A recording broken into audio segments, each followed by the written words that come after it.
Bom, livro. Olá, minha gente. O livro de hoje é uma publicação da editora Globo. Vamos conversar sobre estes três grandes artistas, descendentes artisticamente, digamos assim, de um Caravaggio. Eles estão localizados ali na chamada pintura do barroco, o estilo barroco, chiaro-escuro, antagonismos, mas a gente vai ver que já há, nas suas pinceladas, um primeiro suspiro do que virá a ser o renascimento ou o pensamento através da perspectiva, da razão, das ideias mais iluminadas pela racionalidade. Então, aqui a gente tem no título o nome de Rembrandt mais em evidência.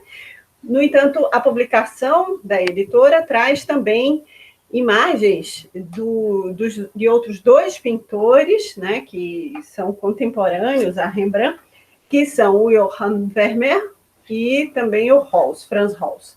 Então, a gente tem, primeiro, algumas notas bibliográficas, né, biográficas, não bibliográficas, biográficas, desses artistas, um mapa dessas dessas gravuras, né, dessas pinturas, iluminadas pinturas que a gente vai ver ao longo da publicação, e, inclusive, o autorretrato do próprio Rembrandt. Ele ainda jovem aqui, Rembrandt van Rijn. E o que eu gostaria de mostrar para vocês é fazer uma analogia com esses personagens que aparecem aqui, sobretudo neste quadro, vejamos aqui, essas senhoras, aqui ao lado da imagem do Rembrandt ainda jovem. Então, no quadro que a gente vê aqui do Franz Hals, as regentes do asilo de velhos, né, em detalhe. A gente tem uma figura feminina aqui em primeiro plano, que vai lembrar muito a atriz escolhida para o filme A Moça do Brinco de Pérola, que a gente sabe é um quadro pintado pelo Johann Vermeer e que se transformou num filme, com a Scarlett Johansson na personagem principal, provavelmente um dos primeiros papéis a ser interpretado por ela. Então, a gente tem toda a fortuna artística desses três pintores do século XVI e XVII, que caracterizam muito essa movimentação artística, né? Esse movimento artístico, ou esta tendência estética, a época da pintura barroca e a sua transição do chiaro-escuro para o que a gente conhece como período do Renascimento. Então, a gente tem mais aqui uma outra obra do Vermeer, inclusive lembrando bastante algumas cenas do filme, e que eu gostaria de deixar para vocês aqui, rapidamente, essas imagens, né? O Johann Vermeer, que pintou O Soldado e a Moça que Ri, lembrando, inclusive, essa outra personagem, que também está nessa posição da janela, né, de frente para onde o Johann Vermeer recebia a luz e onde ele pintava, né, com o uso de uma caixa preta, e essas pinturas que marcaram, inclusive, os seus olhares sobre essas pessoas de outras classes sociais, né?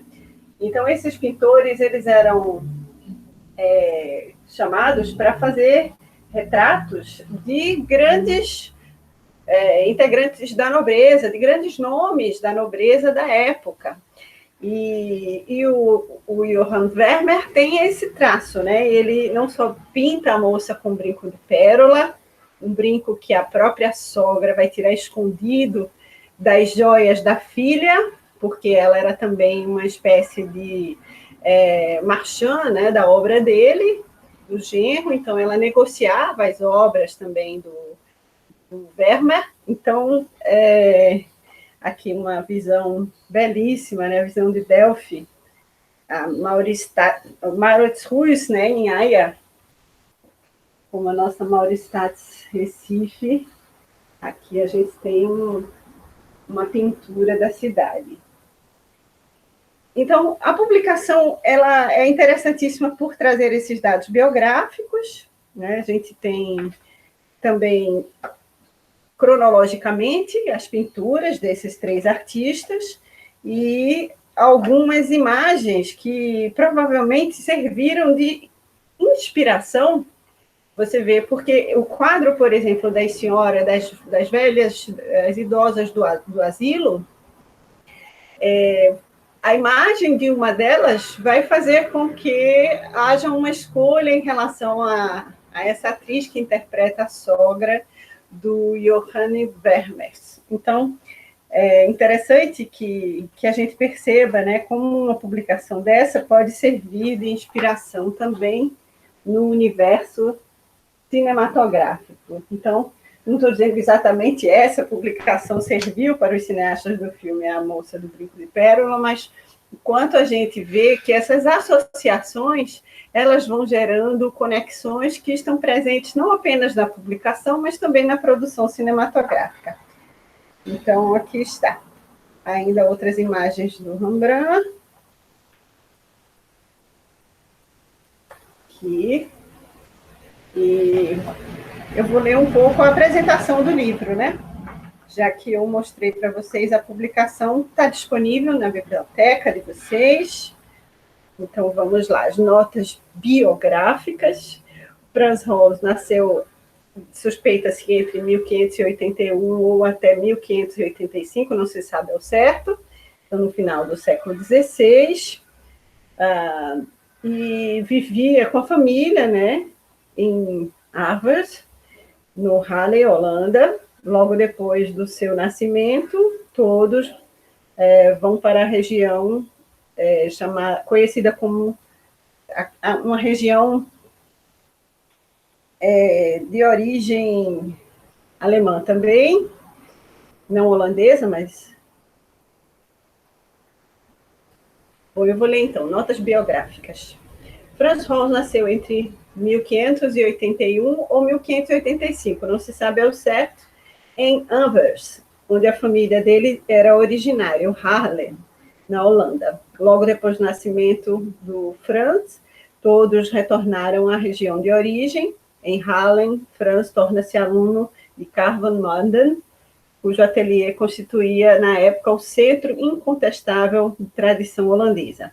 Em 1610, ele se inscreve na Guilda de São Lucas, que é uma associação de pintores. No ano seguinte, realiza a primeira obra datada, né, que é o retrato de Jacobus Zaphius. Esse quadro está bem aqui, deixa eu mostrar para vocês.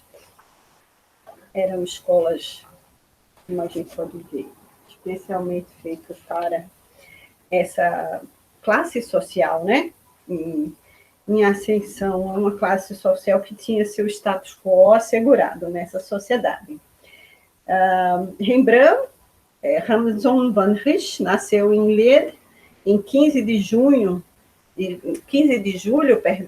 1605, e foi o quinto de 6 filhos do moleiro Hermann Gerritz. Desde a infância, Rembrandt revela a sua inteligência fora do comum. Diante disso, os pais orientam o filho aos estudos, né? E durante 6 anos ele recebe uma excelente formação humanista, chega a se inscrever na universidade, e 6 meses depois decide seguir a vocação artística, entrando no ateliê do pintor Jacob Isaacs van Swanepoel, que conseguirá apenas alguns conhecimentos técnicos neste lugar, e depois de alguns anos vai entrar na escola de Pieter Lastman. Por conta da influência desse mestre, não apenas da predileção pelos efeitos arrebatados e dramáticos, do amor pela representação de belos móveis, utensílios preciosos e tecidos suntuosos. Na sociedade, com Jean Lievens, o jovem Rembrandt abre em Liège seu próprio ateliê. Isso vai ser no ano de 1625, graças à relação com o marchand de quadros Hendrik van Eulenburg, em Amsterdã. A partir de 1631, recebe algumas encomendas e elas crescem rapidamente, de tal forma que o obrigam a instalar na própria Amsterdã. E agora o Johann Vermeer, que nasceu em 1632, estava ali, então, contemporâneo de um filósofo muito querido, que vocês já me ouviram muito falar, que é o Spinoza. Em Delft, ele nasceu nessa cidade onde o pai já era tecelão e comerciante de arte. Ou seja, aos 20 anos, em 1653, ele é admitido na Guilda dos Artistas e casa-se com Catherine Bolens. Ele dá 11 filhos. O interessante é que a história do Johann Vermeer a gente pode acompanhar um pouco a partir do filme, né? A Moça de Brinco de Pérola. Apesar de tornar-se rapidamente conhecido, jamais fará fortuna com seus quadros, sendo obrigado a exercer a profissão de marchand e perito de obras de arte. Uma exposição realizada em 1696, em Amsterdã, reuniu 21 quadros do mestre de Delft e obteve sucesso apenas modesto. Atualmente, o catálogo completo de suas obras compreende 35 telas. O primeiro quadro datado de Vermeer é A Cortesã, que está na Pinacoteca de Dresden. Esse quadro que é de 1656. Há também O Astrônomo e outras obras, né, que fazem parte desse acervo. Aos poucos, o seu encanto inicial dá lugar a uma visão mais realista, e nessa última fase de sua carreira, ela é caracterizada pela aparição do jogo do claro e escuro, e destacam-se as obras Alegoria de Fé, Moça com sua criada, e as duas versões de Moça tocando a sua espineta. E da Moça tocando sua espineta. Em 1671, o pintor vai à Haia como perito estudar um conjunto de quadros. No mesmo ano, deixa o ateliê da Praça de Mereado para se instalar em Langevik. 3 anos mais tarde, aos 43 anos de idade, morre. Deixa uma situação financeira crítica para a família. Após a morte de Vermeer, sua obra cai no esquecimento e os historiadores de arte não falam dele. Será necessário esperar até a segunda metade do século XIX para que na Gazette des Beaux-Arts os artigos de Theodor Burger o coloquem novamente em evidência. Então, realmente, o Vermeer, ele tinha essa situação muito difícil, né? E a gente vai ver o quanto a sogra atua de maneira poderosa sobre a vontade dele. E aqui alguns dos quadros do Vermeer que encerram a publicação. Então, são quadros que a gente vai ver nesse filme, A Mulher no Vestido Azul. Aqui a gente vê rapidamente a moça tocando espineta, a rendeira e o próprio ateliê do artista. A gente não tem nessa publicação a reprodução do famoso quadro A Moça do Brinco de Pérola. E temos aqui outras, pesando pérolas, a mulher pesando pérolas, a mulher na janela, mas não temos o famoso quadro da Moça do Brinco de Pérolas nessa publicação. Provavelmente em virtude do lançamento do filme, ou quem sabe decifrar esses mistérios. Temos A Leiteira, né? Um quadro bastante famoso também, certo? Então, o que acontece vamos assistir juntos o filme A Moça do Brinco de Pérola e investigar um pouco mais sobre a história, a trajetória desse artista com forte influência sobre a técnica do chiaro escuro e considerado também um dos maiores pintores da história das artes. Até a próxima aula, minha gente, a próxima leitura no canal.